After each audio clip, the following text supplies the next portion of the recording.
The Russians don't like being told what to do, especially by some pansy, you know? The goddamn Russians are last men on the planet, you know? Everybody in the U.S. been feminized so bad, we all ought to be carrying a purse and high heels, you know? And those are the last men. We need a Putin. Where's our Putin, you know? Don the Predator Frye with his quarterman Frank. Don Frye is one of those kind of guys who can talk trash from the heart and still retain a little bit of dignity when he does it. He's a quote.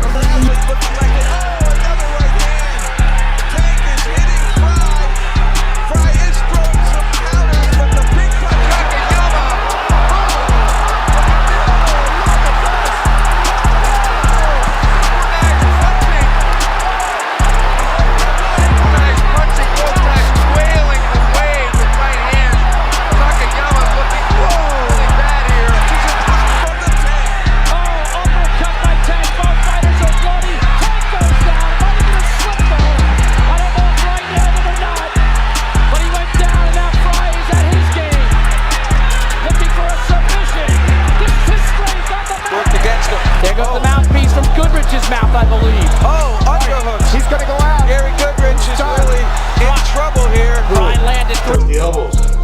Go to the side mount. Boom. Work the elbow. Pass the arm. I pass the arm. Now I'm rolling up for the knee. Really put strikes together. Had knees. We had punches. But we may be facing. That's it. It's over. Donnie Frye wins it. And David beats the Goliath. Those short right hands did it again. Don Frye. Oh, look at that. Rodney teeing off on Takayama. Takayama trading back. Tank grabbing Frye's foot. Frye trying to sink and choke. And that is it. Frye has won. The ultimate 96. Oh my gosh. What an ending. As fast as it started, look how quick it ended. Don Frye wins the ultimate. Glory of power. Wow.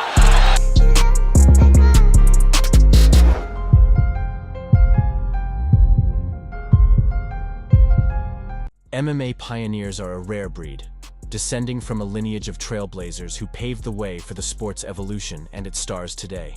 These warriors fought in an era when the sport was still finding its feet, ensuring that modern MMA luminaries no longer have to live a vagabond lifestyle, resorting to any means of combat, both legitimate and staged, to make a living. Among these legendary figures, one man stands out from the pack: Don Frye. Known for his ferocious spirit, iconic mustache, and no-nonsense attitude, Frye's journey from the Stone Age of the octagon to the wrestling ring, and even onto the movie screen, exemplifies the hard grit, versatility, and embodiment of badassery that defines the very essence of MMA. So join us as we look back on the life and legacy of the Predator, an OG who not only survived but thrived in the early days of the sport, leaving a mark that still has MMA fans talking today. Donald Frye was born in 1965 in Sierra Vista, Arizona, to parents of Irish and Scottish descent. His father served in the United States Air Force, leading the family to move around frequently. Yet this constant relocation worked out perfectly for Don, as he often joked that he would usually outstay his welcome anyway due to his troublesome nature. His athleticism was apparent from a young age, competing in Pee-wee football from the age of 5 and also Little League baseball. In 1974, while stationed at Langley Air Force Base in Virginia, his father soon introduced him to judo, enrolling him in a class when he was just 9 years old. At 14, impressed with his physicality, Don's school coach, Jerry Peckinpah, asked him to join the wrestling team. He agreed, but after trying it for a day, he quickly decided it wasn't for him and turned his attention to boxing instead. He boxed as an amateur for a year, having one match in which his opponent, after being knocked down himself, broke his nose. The injury upset Don's mother, who effectively told him he wouldn't be boxing again. Back at square one, the coach of the Buena High School wrestling team, Jerry Peckinpah, persuaded Frye to give wrestling another try. Again, Frye agreed, and this time, he loved it. He was dominating his opponents, pinning each one in the first round with ease. His exceptional performance led the coaches to move him up to the varsity team halfway through the season, where he trained under coach Manny Martinez, whom Frye would later credit as one of the most influential figures in his martial arts career. He subsequently placed multiple times in the Nationals, competing in Greco-Roman and freestyle wrestling. This success led to him landing a scholarship at Arizona State University in 1884, where he was trained by fellow UFC Hall of Famer Dan Severn and Bobby Douglas. 2 years after enrolling at ASU, he was dealt a huge blow when he was placed on a medical scholarship after breaking his neck, which made him unable to compete. While drinking with friends and riding three-wheeler motorbikes, Frye decided to show off and ended up flipping his bike multiple times, tearing his shoulder and breaking his neck. He underwent a year of rehab before transferring to the University of Oklahoma alongside future UFC champ Randy Couture, where he continued to excel in wrestling, including winning the Southern Regional Olympic Trials. When he finished college, the plan was to train in boxing for a year under the tutelage of Al Munoz before turning professional. However, just 6 weeks into his training and fighting under the alias J.R. Frye, he made his professional debut on August 28, 1989, in Phoenix, Arizona, scoring a first-round knockout over Luis Mora. A month later, he knocked out Troy Boudouin, once again in the first round. But the train was soon stopped in its tracks when he lost his next fight to Rocky Papelli by a second-round knockout. Tensions between him and his trainer Al Munoz soon began to grow until they reached a boiling point, leading them to part ways. He moved from Glendale back to Sierra Vista and continued to train for boxing, including with the United States Army team, but he would lose his next 5 boxing matches.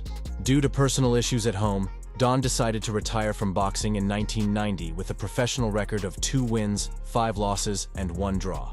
After his retirement, he worked various jobs, including as an EMT, a horseshoer, a bartender, a pet store clerk, and a firefighter in Santa Fe, New Mexico, making $4 an hour. He also worked in a psychiatric ward, but was fired after breaking a patient's arm while restraining him. During this time, he returned to his roots and took up judo, earning the rank of 2nd Dan Black Belt. The Ultimate Fighting Championship, otherwise known as the UFC, was in its early stages in the mid-1990s, drawing attention with its intense and unfiltered fights. It was pure fighting. There were no weight classes, no time limits, and very limited rules. Except for biting and eye gouging, pretty much everything else was allowed, including headbutting, groin strikes, and even hair pulling if that's how you got down. When Frye saw these guys beating 10 bales of shit out of each other on TV, his eyes lit up like Big Ben at midnight. He saw the perfect chance to leverage his skills in wrestling, judo, and boxing, and make an impact on the emerging sport. He made his debut at UFC 8 in Bayamon, Puerto Rico on February 16, 1996, participating in an open-weight tournament. He was one of the few fighters proficient in both stand-up and on the ground, alongside Brazilian Marco the King of the Streets Ruas. Frye made it to the quarterfinals, where he set a then record for the fastest knockout in UFC history by defeating 410-pound Thomas Ramirez in just 8 seconds, a man who weighed twice his size. In the semifinals, he made easy work of Sam Adkins with a TKO, taking him down and delivering some nasty hammer fists. In the final, Frye, weighing a significant 50 pounds less, faced Gary Goodridge and won by forcing him to submit after landing several uppercuts followed by ground strikes. This matchup marked the beginning of a trilogy of fights between the two, and Don walked away with a $50,000 check for winning the tournament. Although his involvement brought along controversy, Frye was fired from his firefighting job in Sierra Vista, Arizona, and banned from training at the Buena High School gym he had frequented since his days at ASU, due to the contentious nature of MMA at the time. His fire chief thought of the sport as human cockfighting and gave him an ultimatum. Don chose the octagon. He returned at UFC 9 in Detroit, Michigan on May 17, 1996 to fight Brazilian Jiu-Jitsu specialist Amori Betetti, who replaced the injured Marco Ruas. Frye expertly defended Ruas's takedowns while landing relentless punches, ripping hard knees to the face and body, and slicing him up on the ground with elbows that would make Tony Ferguson salute. He also utilized a judo udegarami, something that was unheard of at the time. The fight ended with Frye delivering a series of 12 to 6 elbows to Betetti's spine while using his knee as a battering ram to the Brazilian's head, resulting in referee John McCarthy stopping the fight and Frye being declared the winner. He returned to tournament format at UFC 10 in 1996 and defeated Mark Hall by stoppage, dominating on the ground before finishing him with headbutts and bodywork. He then overcame Brian Johnston by attacking the body and exchanging in the clinch before taking it to the mat, where he finished the fight by sinking his elbows into Johnston's eye socket. In the finals, Frye faced Mark Coleman, known as the godfather of ground and pound. Despite Frye's efforts, Coleman used his 30-pound weight advantage to his benefit, maintaining top position while delivering his trademark ground and pound to Frye's face and body. Weighing 245 pounds compared to Don, who was 214 pounds, in today's UFC, this would be the equivalent of lightweight Charles Oliveira raining elbows down onto flyweight Brandon Moreno. An eye-opening insight into just how tough the OGs really were. Coleman secured a side mount, dropping punches and headbutts onto the overwhelmed Don, leading to the referee stopping the fight and handing Frye his first loss in the octagon in 7 matches. Despite winning, Coleman said it was one of the toughest fights he had ever had, and every time he saw Frye afterward, the tension between the two was intense. Frye later admitted to hating Coleman after the defeat, revealing that he watched the fight back every day for a whole year and that the loss crushed him. They eventually became great friends, and Don credited Mark for making him become a man the night they fought. In November 1996, Frye competed at the U-Japan event, where he won by submission over Mark Hall, using a forearm choke in their rematch. A month later, Frye entered the UFC's Ultimate 96 tournament, designed to determine the best among past tournament winners and runners-up. His first opponent was Gary Goodridge, whom he had faced before. Despite Goodridge's aggressive clinch and headbutts, Frye gained dominant position, leading Goodridge to tap out. Next, Frye faced Mark Hall for the 3rd time in his career. This bout was even shorter, with Frye securing a takedown and an Achilles lock, forcing Hall to submit in just 20 seconds. In the finals, Frye went up against striker Tank Abbott. Before the fight, Don's older brother Craig warned him not to trade punches with Abbott, as he wasn't called Tank for nothing. Abbott was a hard hitter who could bench 600 pounds with power in both hands. Frye didn't listen and sunk his heels to the mat, trading blows like a fearless warrior. Abbott landed some early shots, causing a cut and swelling on Frye's face, and sent Frye down with a powerful jab. However, Abbott lost his balance and fell, allowing Frye to secure a rear naked choke, winning the Ultimate 96 championship, his 2nd UFC tournament championship. Mark Hall later claimed that Don Frye and his manager Robert DiPersia persuaded him to throw their semi-final match. According to Hall, since Tank Abbott had already advanced to the final with 2 relatively easy wins, Frye, who had already logged 11 minutes of cage time that night, wanted to conserve his energy for the championship match. Hall, having already suffered 2 defeats to Frye in the past, and with DiPersia implying that refusing could harm his future prospects, reluctantly agreed to the plan. Referee John McCarthy later backed up these claims. In his autobiography, Let's Get It On, he wrote, "Unfortunately, this night was the 2nd time I felt I was refereeing a fixed bout. In the semifinals, Don Frye and Mark Hall met in a rematch of their UFC 10 bout. In their first encounter, Frye had beaten the piss out of Hall, who'd refused to give up. Here, though, Frye ankle-locked Hall to advance to the finals without breaking a sweat. The fight struck me as odd. Frye, a bread-and-butter wrestler and swing-for-the-fences puncher, had never won a fight by leg lock, and Hall practically fell into the submission. I also knew both fighters were managed by the same guy. These allegations of fight fixing highlight a controversial aspect of early MMA, where regulations were still developing, and the sport was often seen as chaotic, barbaric, and unregulated. The claims cast a shadow on Frye's otherwise stellar career, raising questions about the integrity of other fights during the formative years of the UFC. Despite his success in MMA, Frye retired from the sport after winning the Ultimate 96 tournament, with a record of 11 wins and 1 loss. After leaving the UFC, Frye transitioned into professional wrestling, training under Brad Rheingans and Kurt Hennig. He debuted for New Japan Pro Wrestling, or the NJPW, in August 1997, defeating Kazuyuki Fujita. By 1998, Frye had become one of the company's top heels akin to your Triple H's and Ric Flair's. In April of that year, he won the Antonio Final Opponent tournament, earning the right to face NJPW founder Antonio Inoki in his retirement match, which Frye lost. Later, Frye joined Masahiro Chono's Team 2000 in early 1999. He spent most of 1999 and early 2000 feuding with Scott Norton for the unofficial Gaijin Ace title, the top foreign wrestler in a Japanese promotion.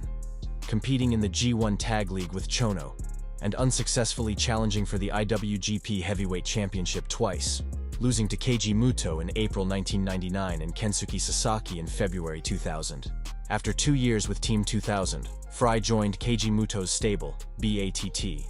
In July 2001, he attempted the IWGP title again, but lost to Kazuyuki Fujita. In September, Frye won the G1 World Climax Tournament, then left NJPW to return to MMA. Now a successful celebrity in Japan, due to his pro wrestling career, Frye made his comeback to mixed martial arts by signing a multi-fight contract with Pride Fighting Championships in 2001. At Pride 16 in Osaka on September 24th, shortly after the atrocities of 9/11, he entered the ring waving an American flag and wearing a "Terrorists Suck" t-shirt, appearing more muscular with a 15-pound gain since his last fight. His fight with Gilbert Evil was controversial, resulting in Frye winning by disqualification in the first round due to Evil repeatedly gouging his eyes and holding the ropes to avoid takedowns. 3 months later, at Inoki Bombaye 2001, K1 vs Inoki, Frye dominated French kickboxer Cyril Abidi, finishing with a rear naked choke in the second round. He returned to Pride in February 2002, facing his longtime rival Ken Shamrock at Pride 19, a fight he had been pursuing since Shamrock defeated his old friend and coach Dan Severn at UFC 6. Frye was dominating the clinch, while Shamrock targeted his leg with an ankle lock and transitioned to both a knee bar and a toe hold, causing significant damage. Despite this, Frye was tough as nails and refused to tap out and knocked Shamrock down whilst trading punches. On the mat, both fighters attempted ankle locks until the fight ended. Frye secured a split decision victory, though Shamrock's submissions severely injured Frye's ankles, leading to a dependency on painkillers. The two embraced post-fight, ending their rivalry. Don later revealed that he had taken a Vicodin before the fight to help subdue the pain he was suffering in his back at the time, and said he felt like he was fighting in reverse and blindfolded. If he had done that in today's UFC, the commission would have had a field day, especially considering Nick Diaz was suspended for 5 years for using a little weed. Many MMA fans believe that this bout marked the beginning of a decline in both fighters' careers, as neither fighter was ever the same again after the fight. 4 months after defeating Shamrock, Frye faced Japanese professional wrestler Yoshihiro Takayama at Pride 21 on June 23, 2002. Widely regarded as one of the craziest fights of all time, Frye and Takayama engaged in a hockey fight pose, each holding the other's head whilst wailing punches on another. This intense, unrelenting exchange continued for over a minute, with the 6'5", 200-pound Takayama eventually targeting Frye's body as Frye returned the favor. The scenario repeated 3 times throughout the fight until the referee, Yuji Shimada, who was crying tears of happiness during the fight because it was that good, stopped the bout as Frye had mounted a visibly battered Takayama. Years after their legendary fight, Yoshihiro Takayama's life unfortunately took a tragic turn. In May 2017, during a professional wrestling match, Takayama attempted a sunset flip and landed awkwardly on his head, resulting in a severe spinal cord injury. This devastating injury left him paralyzed from the neck down, effectively ending his wrestling career and significantly altering his life. Frye and his wife visited Takayama in the hospital after the incident. He thanked Don for their fight and told him that ever since their classic, he had been recognized everywhere he went. Returning to pro wrestling, Frye appeared at NJPW's Fighting Spirit Memorial Day on May 2, 2002, and defeated Tadao Yasuda. 3 months later, he faced Jerome LeBanner in a kickboxing match at the K1 Pride co-promoted event, Pride Shockwave, in front of 91,000 fans. Prior to the fight, Frye admitted in an interview that aside from knee strikes, he had never thrown a kick in his life. His lack of kickboxing experience was evident as he struggled to utilize his wrestling skills and was repeatedly thrown when attempting to clinch with LeBanner. After receiving a standing 8 count early in the fight, Don was cornered and knocked unconscious by a right hook at 1 minute 30 seconds of the first round. Don revealed that in preparation for the fight, he just sat on his porch, smoked cigars, and drank tequila, wondering what the hell he was doing even taking the fight. He candidly admitted that the fight against Takayama had taken part of his soul and that he hadn't been the same since. He returned to MMA at Pride 23, facing Olympic gold medalist Hidehiko Yoshida. In his first loss since 1996, Frye was submitted by Yoshida via armbar in the first round, with the referee stopping the fight to prevent serious injury. After his losses to Lebaner and Yoshida, Frye took a 7-month hiatus before returning to fight at Pride 26 on June 28, 2003, in an attempt to avenge his loss to Mark the Hammer Coleman. In a lengthy battle, Frye lost to Coleman again by unanimous decision after 3 rounds. After the fight, he attributed the loss to learning that Coleman was going through problems in his life similar to his. He said, "I put myself in his shoes, and that's where you go wrong. You can't humanize your opponent. When you do that, you lose." His next rematch was at Pride Shockwave 2003 on New Year's Eve, where he faced Gary Goodridge for the 3rd time. The fight was brief, lasting only 39 seconds, as Goodridge delivered a powerful high kick to Frye's head, resulting in a knockout. After leaving Pride with 4 consecutive losses, Frye fought in K1. His first bout against Yoshihiro Nakao on May 22, 2004, ended in a no contest due to an accidental headbutt. In their rematch 4 months later, Nakao won by unanimous decision, marking Frye's 6th loss in a row. After a brief retirement, Frye fought Akabono at Heroes 5 in May 2006, winning with a 2nd-round guillotine choke. 10 days later, he drew with Ruben Villarreal at King of the Cage, Predator. He then defeated Yoshihisa Yamamoto at Heroes 6 with a 1st-round rear naked choke and knocked out Kim Min-soo at Heroes 7 on October 9, 2006, making it 3 wins from his last 4 fights. In 2004, the Predator added actor to his resume. He began his acting career with Godzilla Final Wars as Captain Douglas Gordon, a role specifically written for him by director Ryuhei Kitamura, who admired Frye's tough guy persona. Despite the film being in Japanese, Frye's dialogue was in English. In 2005, he appeared in just another romantic wrestling comedy, No Rules, and Nagurimono. He played an Aryan Brotherhood member in Miami Vice in 2006, lent his voice to the Ant Bully, and appeared in Big Stan in 2007, and played FBI agent Clarence Hurt in Public Enemies in 2009. In Japan, Frye's popularity led to various commercials, including a yakisoba ad for Nissin Foods. On TV, he appeared in It's Always Sunny in Philadelphia and an AT&T mini-movie ad. He also voiced a villain in Stick 10 Even More Swag and played Mike Hagger in the Final Fight fan film The Broken Gear. He was flying high. After having his 5th back surgery in 2011, Don the Predator Frye decided to call an end to a storied career and retired in October of that same year at the age of 45. He wrapped up his career with a record of 20 wins, 9 losses, and 1 draw. He remained active in the public eye post-retirement within the MMA community, attending shows, giving interviews, and continuing to leverage his celebrity status in Japan. However, his personal life faced intense public scrutiny with his 2016 divorce from Molly Frye, ending a marriage that began in 1996. His battle with alcoholism and outspoken persona added strain to their relationship. During this period, Frye was suffering from severe back pain from a broken rod in his spine, leading to a 2.5-month hospital stay in a medically induced coma due to complications like a brain hemorrhage and pneumonia. Adding to his turmoil, his divorce separated him from his daughters, which exacerbated his mental health struggles. He described himself as being in the toilet mentally and admitted to engaging in suicidal behavior such as seeking confrontations with police in hopes they would pull out their guns and shoot him. The loss of his beloved horse, which he had owned for 24 years, further deepened his distress. Despite all these challenges, he found solace when the UFC inducted him into the Hall of Fame. "I tell you, the timing couldn't be better. I need this more than anything. Nothing good is going on in my life. My horse died back on Labor Day. My wife betrayed me and is taking the kids with her, so I got nothing. This is a breath of fresh air," Don expressed. Don Frye's biting the mouthpiece and heading straight into a firefight mentality produced some of the greatest fights in MMA history. His fearless approach not only earned him success in the sport, but also played a pivotal role in drawing fans' attention to MMA during its formative years. Although the stress and wear and tear of an eventful fighting career are now behind him, Frye's legacy endures. As one of the only 2 fighters, along with Dan Severn, to win both the UFC and Ultimate tournaments, his achievements are undeniable. He also ties the record for the 2nd longest knockout streak in UFC history, with Sergey Pavlovich. Although he's retired, the fighter inside Don still burns strong. This was evident at UFC 270 in 2022 when the legendary Patriot had a run-in with a spectator. The either unaware or just foolish fan challenged him to a fight. Frye swiftly responded with a straight jab to the face before walking off, leaving the regretful fan clutching his nose. Even at 56 years old, Don Frye isn't a guy you want to mess with.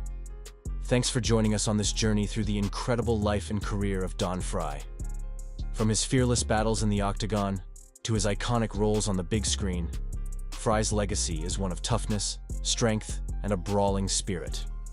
As we've seen, even in retirement, the fighter within him remains ever present, reminding us of the indomitable will that defines a true champion. If you liked this video, please give it a thumbs up, share it with fellow fans, and subscribe to our channel for more in-depth looks at the greatest athletes in combat sports history. Don't forget to hit the bell icon to stay updated with our latest content. Thank you for watching, and until next time, stay curious and keep sleuthing.